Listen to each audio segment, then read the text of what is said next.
Hey there LEGO fans, welcome back. Alex here. I am very excited for this video because we have here the Lowenstein Castle that we'll be building, reviewing, and placing in my castle theme. Now for those of you who do not know, back in 2019 the LEGO Group and Bricklink, who were separate at that time, got together and did what they called an AFOL Designer Program hosted by Bricklink, where they selected very specific designs submitted by, well, designers to be mass-produced through Bricklink, supported by LEGO. And this was a submission by Regulus from Germany. I'm probably butchering that name, but he got this design together, and as you can see, it did really well. It was the largest project in the designer program, but this particular set that we have right here includes the expansion pack, which means this thing's going to be a lot bigger and beefier than what you see in the image. So I just want to give a huge shout out to Daniel out in Australia, who reached out to me and offered this project to me. We reached a deal where we can get this thing shipped out to the States. It wasn't cheap, but I think it was still worth it. As you can see, we got it here. But also want to say a big thanks to Daniel for including some fun Australian swag in here as well. Also, it looks like he did a fantastic job of labeling all of these bags and keeping that organized. Thank goodness, because this thing looks like it is a big project. Now guys, I really have no idea what this thing is going to look like, so what we'll do as always is a time-lapse build, and then we'll do our fun, very detailed review of this thing, and then we'll take it downstairs and place it in our castle theme. So let's go ahead and get started.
And we are back. Here it is, guys. The Lowenstein Castle with expansion pack is complete. Now, in terms of the Lowenstein Castle with the expansion pack, the original set had a little over 2,000 pieces to it. The expansion pack, as it stands, has about 1,600 pieces added to the Lowenstein Castle. It adds a lot of variety, especially to the living structures on this castle. So in total, you're looking at a Lego set that has over 3,600 pieces, which is quite beefy. You get 3 minifigs with this set. You get this child as well as 2 adults, a male and a female. I assume this male is the lord of the castle. He has a horse he can ride, as well as some armor he can change into. Now, as the castle itself, I want to take a moment and just take in all the amazing detail of this thing. Just look around the edges of this thing. There are so many different colors and very small pieces used to really give variety to the exterior. There's a lot of leaves, obviously trees that are here, and it's really hard actually to grab this thing and move it without actually hitting one of these little trees or leaves over. It's a little annoying, but I totally get that. That kind of goes along with the territory. But great detail. I love all the different colors, the grays, the dark grays, even a little bit of light blue in here as well, really make those castle walls pop.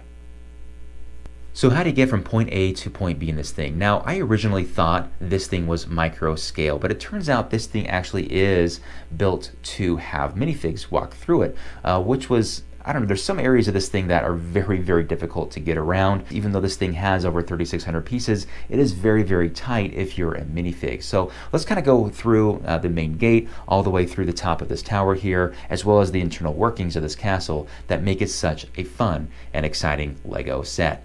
Now, to enter the Lowenstein Castle, we do have a front gate here. There is a mechanism here just behind the gate that allows you to raise and lower it. And just inside the gate, there's a lot of fun detail in here, but it is very compact. But it is nice that you can actually remove this entire section away from it to give you better access to the inside wall. But we see here there is a stable here for our horse, as well as a chicken coop for our 3 chickens, which I thought was absolutely fantastic. And if we remove the facade of that chicken coop, inside we see one of the chickens has laid a very large egg, which I think is a little bit out of proportion to the size of our chickens, obviously, but I don't care. I think it's a nice touch, and I'm glad it's in there. From there, we can cross this drawbridge, which I think is a very simple yet effective design. I like that there's no strings attached to it, just up and down, and away you go. Once inside, you can turn left and open this door. That gets you access to the courtyard. However, let's say that you are an unwanted guest. Well, you can actually remove this roof up here, and that reveals a very large cauldron that is filled with what I assume is hot oil. Well, you can tip that over, and that spills all over your unwanted guests, giving them an obvious sign for them to get the heck out of there. Now, of course, if you are invited to the Lowenstein Castle, well, you can go right on through the door, and that gives you access to the courtyard, which I think is just a fantastic area of the Lowenstein Castle. Again, it's very tight in here. If you're trying to access it with your hand, it's very tight. You're probably going to want to get this big tower out of the way first, but there's a lot of places as a minifigure you can go to in this castle. And one of the areas that I'm going to point out here right away is that this has a bathroom. That's right, behind this door here, there's a circular element that the minifigures can sit on and do their business. And while doing so, they can fertilize the trees and bushes below. Very, very clever. Now, once the minifigure is done doing their business, they can walk back over to the house. I like that it's on the opposite side of the castle. Good idea, good planning there. But anyway, in the main residence, when we walk into the main door here, that gets you right into the dining area. There's a dining room table there, and then to the left, there is a pantry, and the pantry and the level above it is part of the expansion. This is all added with that expansion pack. Now, on the second level, the way you would access that is through this little stairway. However, that's obviously not going to fit a minifigure. So it's implied that a minifigure would access the second level, even though there's no way the minifig would fit. And even on the second level, which has the bedroom and chapel, well, the minifig is going to be bending over a lot. Otherwise, there's going to be a lot of head banging on those rafters. But a nice little effect there. I mean, a minifig would fit on that bed. It looks like it is big enough for that, but that's really all that's going to go on in there. It's a very tight space. Now, on the back side of the castle, we have some living quarters here. Inside, we see a couple of bunk beds. Now, this whole entire thing can be removed, as well as the roof, which gives some versatility to accessing different points of the castle. Underneath these living quarters is going to be the armory, which has some weapons and armor just in case our brave knight needs to access them. Now, we also have another tower here right next to those living quarters. As you can see at the base, there is a ladder there for our minifig to access this tower. However, as you can see, there's no way the minifigure is going to be able to actually go through this thing to the top. It's just implied that you grab your minifigure and plop him or her at the very top of that tower. But still a nice touch to see it nonetheless. Now, there are a lot of great hidden areas underneath the Castle Lowenstein. Let's take a look at a couple of those features now. One of those is going to be the well. Underneath the well, there's actually this little cave right here where you draw water from. And what's really cool about the expansion pack is it adds a little bit of hilarity in that there's a skeleton kind of stuck halfway inside the expansion pack, assuming that somebody was trying to dig out or escape the castle at some point and didn't quite make it. Now, this middle area here looks like an excavation project, which makes sense because that is at the base of the tower, which of course is the dungeon. So my guess is that our skeleton friend here was a prisoner, was making great progress on his escape. Unfortunately, just as he saw the light of day from the well, his escape fell short, and now his skeleton will forever lie underneath the Lowenstein Castle. So sad. The last secret area is actually a secret entrance into the castle itself. You go through this back area right here, and you pass by a very large cobweb and a very large sleeping bat. Go up this little ladder here, and you'll notice there's a trap door that you can open and gets you access right inside of the house itself. Very, very clever. Now, of course, the expansion pack allows you to go even deeper into these rocks. So I kind of look at this like it's kind of a man cave for our knight, kind of a way where he can escape from everything, the stresses of life, and just kind of relax for a little bit. And finally, we have the main tower. You access the tower by this stairway, which kind of puts you right in the middle of the main tower. You have a ladder here that gets you access to the top. Of course, before we go to the top, there's a hole right here where you can, of course, drop your prisoner into the dungeon. Otherwise, you go up these stairs, and that is the treasury room. Got a big treasure chest there, lots of valuables lying around. And then you have the roof access, but there's no ladder or stairs that takes you up there. You just have to drop your minifigure up there. There, of course, is a little door that's implied that your minifigure would crawl out of to access that. But regardless, you place your minifigure up there, and that minifig would have the great view of the surrounding areas of your castle. So is the expansion pack worth it? Well, let's see what you get with the expansion pack. All of this that you see right here. So a lot of additional fun stuff underneath the castle, a lot of the courtyard, of course these sleeping quarters, an extra tower, not to mention some fantastic detail, and just finishing off the complete look of the castle. Now, that is this section alone, but you also get this section right here, kind of finishing off the house with the chapel and, of course, the pantry here at the bottom. You also get this big wall right here that completes the main tower in the middle of the courtyard. So with those pieces totaling about $250 US, do I think that's worth it? I believe so, absolutely, especially with the complete look that it gives your castle. I think it's a no-brainer. So if you have the Lowenstein Castle without the expansion pack, I would recommend seriously checking it out because it just gives it such a more complete and epic look.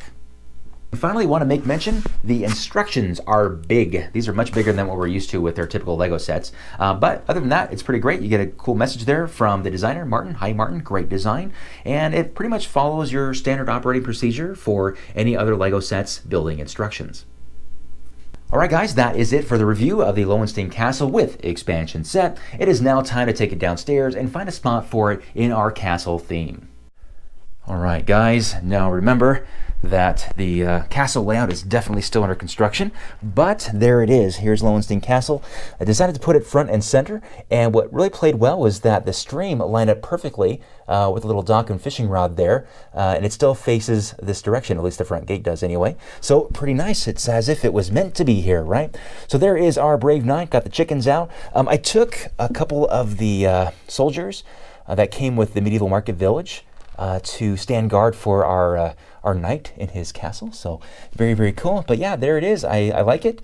Definitely a lot bigger than the 3-in-1 castle, which I still need to mod. But I don't know, I'm getting such great castles here that I'm not sure I need to even do that. But here's castle in the forest right here. That's facing it on the other side of the path.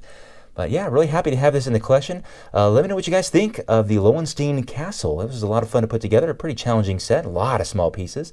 But I think it's looking pretty good here in the layout. So this thing is definitely coming along nicely. All right, guys, thank you so much for watching, and we'll see you very soon. Bye-bye.